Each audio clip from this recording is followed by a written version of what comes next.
करता हूँ, हमारा पार्किंग ब्रेक ऑन है, और अगर मैं इसको पावर ऐड कर देता हूँ टेक ऑफ के लिए, तो आप ये देखेंगे कि ये इमीडिएटली वार्निंग वहाँ पे आ गया, यहाँ पे वार्निंग आ गया।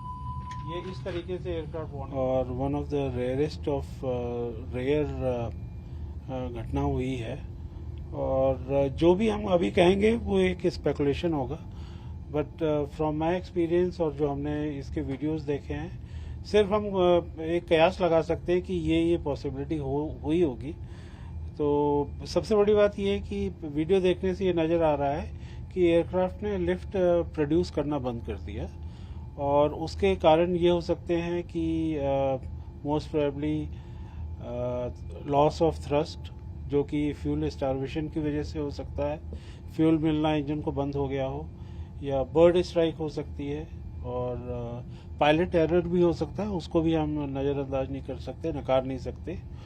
और टेक्निकल फेलियर भी हो सकते हैं कि एयरक्राफ्ट में बहुत सारे एडवांस सिस्टम होते हैं, और हालांकि वो फेल प्रूफ होते हैं, लेकिन फिर भी इंस्ट्रूमेंट तो इंस्ट्रूमेंट है, कभी भी कुछ हो सकता है, तो उसको भी नकारा नहीं जा सकता। तो इनमें से कुछ भी हो सकता है। तो सर, अब आपको क्या लगता है किस तरह से पता चल पाएगा, क्योंकि ब्लैक बॉक्स मिल गया है? सबसे पहले तो ये बताइए कि ब्लैक बॉक्स का क्या काम होता है, और क्या उसकी इन्वेस्टिगेशन के बाद पता लगाया जा सकता है कि आखिर वजह क्या रही क्रैश होने की? जी, पहली बात तो जो ब्लैक बॉक्स होता है, एक बॉक्स है जो कि इंस्टॉल्ड होता है एयरक्राफ्ट में एक्सट्रीम आफ्ट में, जो कि टेल सेक्शन होता है एयरक्राफ्ट का, वहाँ पे इसलिए उसको इंस्टॉल किया जाता है ताकि अगर एयरक्राफ्ट क्रैश हो तो वो लीस्ट डैमेज लोकेशन होगी, और वो इतना स्ट्रॉन्ग बनाया जाता है कि वो it can withstand N explosion also. और उसमें ब्लैक बॉक्स में दो कंपोनेंट होते हैं, एक सीवीआर कॉकपिट वॉइस रिकॉर्डर, जिसमें कि हम कॉकपिट में जो भी बात करते हैं तो वो सारी की सारी रिकॉर्ड होती हैं, और दूसरा कंपोनेंट होता है उसका DFDR, जिसको बोलते हैं digital data flight data recorder, और उसमें बेसिकली एयरक्राफ्ट के इंजन के और एयरक्राफ्ट के सारे पैरामीटर्स रिकॉर्ड होते हैं। उसमें अगर इंजन के कोई पैरामीटर्स हैं, फ्यूल के हैं, सिस्टम्स के हैं, वो सारे पैरामीटर्स रिकॉर्ड होंगे।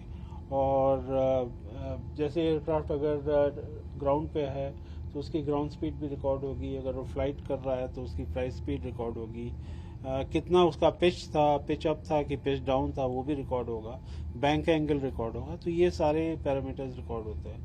पर हालांकि इस केस के अंदर ब्लैक बॉक्स रिकवर हो गए हैं, पर हम उससे वो कोई जादुई वो ब्लैक एंड वाइट में नहीं बोल सकता कि ये गलती थी, क्योंकि उससे पहले डेटा डिराइव किया जाएगा, उसका एनालिसिस होगा। वो सिर्फ हमें डेटा प्रोवाइड करता है, फिर इन्वेस्टिगेटिव एजेंसीज होती हैं, उस डेटा को स्टडी करती हैं, एनालाइज करती हैं, and then they will come to some conclusion कि एक्चुअली में क्या हुआ हो सकता है। तो काफ़ी लोग सोचते हैं कि ब्लैक बॉक्स सब कुछ बता देगा, ऐसा नहीं है। वो हमें सिर्फ डेटा प्रोवाइड करता है, डेटा ये सारी जांच एजेंसियां उसको एनालाइज करती हैं, फिर रिजल्ट पे आती है। सर, एक सवाल ये है कि जिस तरह से ये बोइंग का एयरक्राफ्ट क्रैश हुआ है जी, अब बोइंग एयरक्राफ्ट की जो सिक्योरिटी है उस पर भी अब सवाल खड़े होने शुरू हो गए हैं। कई सारे एविएशन एक्सपर्ट सवाल खड़े कर रहे हैं, कई लोग ये भी कह रहे हैं कि सुरक्षित है। ये जो पर्टिकुलर विमान क्रैश हुआ है सर, ये कितना सुरक्षित था, और इसके बारे में क्या कहेंगे सर? जी, बोइंग 787 ड्रीमलाइनर काफ़ी रिलायबल एयरक्राफ्ट माना जाता है, और इसकी इस तरह की ये इतिहास में पहली घटना है, और पिछले करीबन 11-12 सालों से ये सर्विस में है। इस तरह की कोई घटना नहीं हुई है, लेकिन हाल में कुछ रिपोर्टें आई थी कि जिसमें ये देखा गया कि कुछ छोटे, जैसे जैसे ये फ्लीट पुरानी हो रही है, कुछ छोटे छोटे माइनर इश्यूज आ रहे थे, जो कि प्रॉब्लम्स आने, जब भी जापान एयरलाइंस की में ड्रीमलाइनर में कुछ प्रॉब्लम्स आई थी, तो फ्लीट पुराने होने के साथ साथ कुछ कुछ प्रॉब्लम आई, वो जो बोइंग को भी एयरलाइंस ने रेज किया, और उसके बाद से ज़्यादा कुछ तकनीकी खामियां नहीं आई इस एयरक्राफ्ट में। क्योंकि जो एविएशन मिनिस्टर हैं उन्होंने भी स्टेटमेंट दिया है सर्विलांस को लेकर, जी, तो आप इस पर क्या कहेंगे उनके स्टेटमेंट?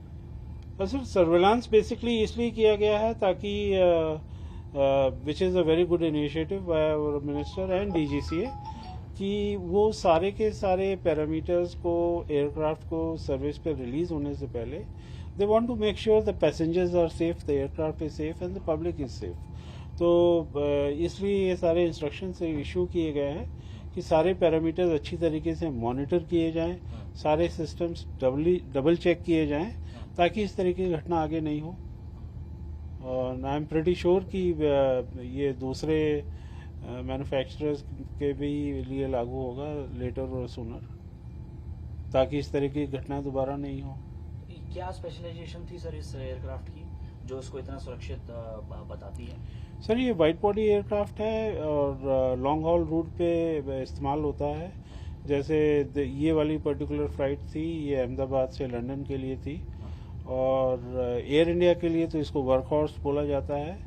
और क्योंकि ये लगातार ड्यूटी में रहता है, अच्छा परफॉर्म करता है, मेंटेनेंस इश्यूज काफ़ी इसके कम रहे हैं और तकनीकी खामियां सो फार ना के बराबर रही हैं, तो इसलिए काफ़ी अच्छा एयरक्राफ्ट माना जाता है। सर अब क्रैश हो गया है, कई जी। लोगों की मौत हो गई है जी। अब क्या सीख लोगों को इससे लेनी चाहिए, खासकर जो कंपनीज हैं, सरकार है, इसके बारे में क्या कहेंगे? जी सर, पहले तो मैं मेरा एविएशन का एस्पेक्ट रख देता हूँ कि जब भी कोई दुर्घटना होती है तो एविएशन में हम लोग हमेशा लर्न करते हैं कि जब भी कोई गलती हुई है और हमें उसके कारणों का पता लगाते हैं और फिर हम इस तरह के उपाय करते हैं ताकि उस तरह की घटना दोबारा नहीं हो। तो ये हमेशा लर्निंग एक्सपीरियंस चलता है और I think same system will be followed by DGCA, manufacturers and government. Sir एक सवाल जो लोगों के दिमाग में है वो ये है कि जो पायलट है जब उसके हाथ से सारी चीजें निकल जाती हैं तो मेडे कॉल करता है जी। वो लोगों को किस तरह से, मतलब आप क्या बताना चाहेंगे, मेडे कॉल आखिर होती क्या है, किस तरह से? Sir mayday call is international distress call for in aviation and basically बहुत सारी कॉल्स होती हैं, उनमें से मेडे कॉल होती है इमरजेंसी के लिए, एक्सट्रीम डिस्ट्रेस के लिए। और जब पायलट को हर तरीके से प्राथमिकता चाहिए, तो जब मैं मेडे अनाउंस करता हूं तो मैं इमरजेंसी डिक्लेयर कर रहा हूं कि now I am in emergency, I need help. तो जैसे ही वो मेडे कॉल इनिशिएट करता है, बहुत सारी एजेंसियां सक्रिय हो जाती हैं, जिसमें कि एटीसी होती है, हमारी एयर ट्रैफिक कंट्रोल जो होती है, वो उस एयरक्राफ्ट को, भले ही 50 एयरक्राफ्ट उड़ रहे हों, उसको प्राथमिकता देगी, प्रायोरिटी देगी हर तरीके से, और भले ही स्पेस की हो या लैंडिंग की हो या और कुछ हो। और उसी तरीके से जो हमारी ग्राउंड एजेंसीज होती हैं, मेडिकल और सारी इमरजेंसी सर्विसेज प्रोवाइड करी जाती है। तो ये मेडे कॉल का मेन पर्पस होता है।